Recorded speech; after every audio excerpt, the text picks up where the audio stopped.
नमस्कार दोस्तों, आज हम आपके लिए त्वचा की एक नई बीमारी का विश्लेषण लेकर के आपके सामने उपस्थित हैं, जिसका नाम है अर्टिकेरिया, जिसे हिंदी में शीतपित्ती भी कहा जाता है या शीतपित्त कहा जाता है। अर्टिकेरिया एक बहुत ही सामान्य एवं आम बीमारी है जो प्रायः हर व्यक्ति को जीवन में एक बार होती ही है। इसमें त्वचा से एक रसायन हिस्टामाइन टॉक्सिस होता है जो निकलने लगता है, जो लगभग गोल गुलाबी लाल चकत्ते का कारण बनता है, जो त्वचा पर उभर आते हैं। इनमें तेज खुजली और दर्द जलन होने लगती है, कभी कभी त्वचा पर सूजन आ जाती है। मेडिकल भाषा में इसे शीतपित्ती या अर्टिकेरिया या हाइव्स के नाम से जाना जाता है। शीतपित्ती का मुख्य कारण हिस्टामिन नामक टॉक्सिस ही है। इसके अलावा भी शीतपित्ती के कारण हो सकते हैं। शीतपित्ती दो प्रकार से होती है, एक जिसे हम एक्यूट अर्टिकेरिया या क्रॉनिक अर्टिकेरिया कहते हैं। 1.5 माह से लगभग कम समय होने पर उसे एक्यूट अर्टिकेरिया कहा जाता है। 1.5 माह से ज़्यादा जो अर्टिकेरिया रहती है उसे क्रॉनिक अर्टिकेरिया कहा जाता है। क्रॉनिक अर्टिकेरिया 70 से 80% लोगों को सालों से चल रही है। वे लोग बिल्कुल ठीक हो जाते हैं। लगभग इनकी अवधि ठीक होने की 6 माह से 1 साल तक की हो सकती है। 20% मरीज को फिर भी कुछ ना कुछ बीमारी लगी ही रहती है, जिन्हें दवाइयों से ठीक किया जाता है। कुछ लोगों को यह दोबारा हो सकता है अपने जीवन काल में। यहाँ पर हम बात करते हैं कि और कौन से अन्य कारण हो सकते हैं। इसके मुख्यतः 4 कारण हो सकते हैं। नंबर 1, तापमान में अचानक परिवर्तन से। नंबर 2, पाचन तंत्र में गड़बड़ी से। नंबर 3, प्रदूषण या गंदगी से। नंबर 4, दवाओं के रिएक्शन से। नंबर 1, तापमान में अचानक परिवर्तन से।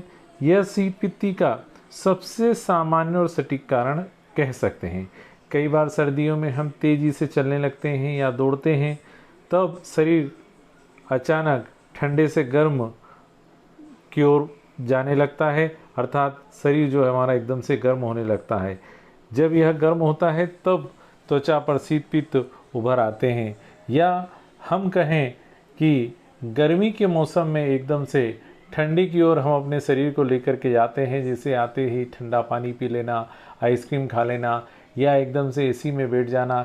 इस प्रकार से ठंडे वातावरण में यदि गर्मी से एकदम हम सर्दी की ओर या ठंडे की ओर आते हैं, तब भी यह शीतपित्त हमें उत्पन्न हो जाती है। नंबर 2 है पाचन तंत्र में गड़बड़ी। अक्सर शरीर में गर्मी बढ़ जाती है और खाना सही रूप से नहीं पच पाता। ऐसे में कब्ज, एसिडिटी, अजीर्ण या गैस की समस्या होने पर शीतपित्त का खतरा बढ़ जाता है दोस्तों। अगला नंबर 3 है प्रदूषण या गंदगी। कई लोगों की हमने देखा है कि त्वचा बहुत ही सेंसिटिव होती है। ऐसे लोगों की त्वचा पर अपने आसपास के वातावरण का बहुत जल्द प्रभाव पड़ता है। ऐसे सेंसिटिव लोग जब प्रदूषण या गंदगी में बहुत समय तक रहते हैं तो उन्हें शरीर पर ऐसे लाल चकत्तों का सामना करना पड़ सकता है। नंबर 4 है दवाओं के रिएक्शन से। कई बार हम देखते हैं कि कुछ पेशेंट कोई दवाई खाता है, उस दवाई से वह रोग तो ठीक हो जाता है, लेकिन वह साइड इफ़ेक्ट के रूप में हमें शीतपित्ती या कोई अन्य बीमारी देख करके चले जाता है। तो यहाँ हम देखते हैं कि दवाओं के रिएक्शन से भी शीतपित्ती हो सकती है। अब हमने यहाँ पर कारण देखे, अब यहाँ पर हम इसका इलाज देखते हैं। इलेक्ट्रोहोम्योपैथी में इसका इलाज हम निम्न तरह से कर सकते हैं या निम्न दवाइयों के साथ में कर सकते हैं।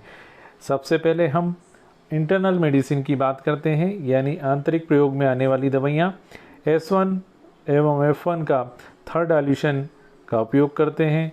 S1, S5, S10, C5, A2 प्रत्येक का लाइटर डाइल्यूशन का प्रयोग करना चाहिए। क्रॉनिक डिसीज़ यदि हमें हो गई हो तब S10 एवं WE का प्रयोग सुबह शाम करना चाहिए। यहाँ हम डाइल्यूशंस की बात करें तो हम यहाँ पर 200 डाइल्यूशंस तक का उपयोग कर सकते हैं। रात्रि में हमें स्लास का उपयोग करना ही चाहिए। क्योंकि यह बीमारी त्वचा से संबंधित है और पेट की गड़बड़ी के कारण भी होती है। तब हमें उस परिस्थिति के अंदर पेट को हमेशा साफ़ रखना चाहिए। साफ़ रखने की स्थिति तभी हो सकती है जब हम एस्टेन सीटेन सलास या सिर्फ सलास का उपयोग गर्म पानी में सुबह और रात्रि को सोते वक्त करें, तभी हमारा पेट बहुत ही बढ़िया तरीके से साफ हो सकता है। अब हम यहाँ पर एक्सटर्नल मेडिसिन का या एक्सटर्नल औषधियों का किस तरह से उपयोग कर सकते हैं, उसके लिए हम बताएं S5C5, A2, लिम्फन एवं WE या YE का मलहम हमने प्रयोग करना चाहिए, या YE और APP का मलहम भी हम उपयोग कर सकते हैं। S5 और WE को स्पंज के रूप में भी उपयोग किया जा सकता है। अब यदि हमने यहाँ पर इंटरनल और एक्सटर्नल की बात करी, अब इसके सहायक लक्षणों की बात करते हैं। सहायक लक्षण कौन कौन से हो सकते हैं? जैसे यदि बुखार रहता है तब हमें F1 का प्रयोग करना चाहिए। यदि सर्दी है या उसकी सांस लेने में कोई तकलीफ़ हो रही है तब P1 या P4 का प्रयोग करना चाहिए। यदि यह रोग बहुत ही पुराना हो चुका है तब C3 और A1 की हल्की मात्राएं सप्ताह में 1 या 2 बार दी जा सकती है। नोट, यहाँ पर हमको विशेष ध्यान देने वाली बात है, हम पुनः आपको बता रहे हैं कि आपका पेट साफ होना या रोगी का पेट साफ होना बहुत ही ज़रूरी है दोस्तों।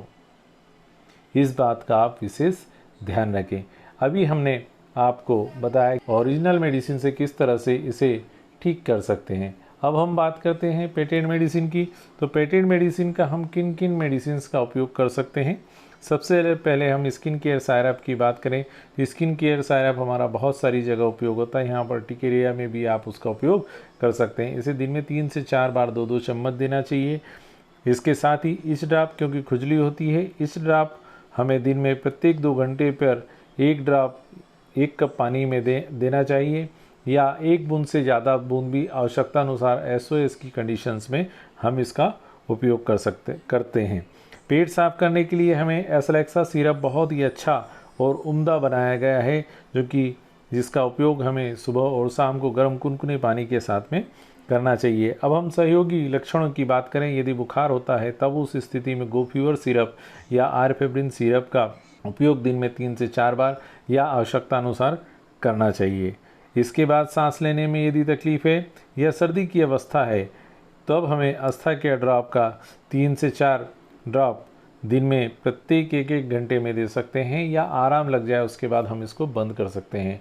यहाँ हम आस्था केयर के बारे में बताते हैं कि इसका उपयोग करने से बहुत ही जल्द, यहाँ तक कि एलर्जिक राइनाइटिस या एलर्जी कोई भी समस्या है उसका निदान हम इस आस्था केयर ड्रॉप से कर सकते हैं।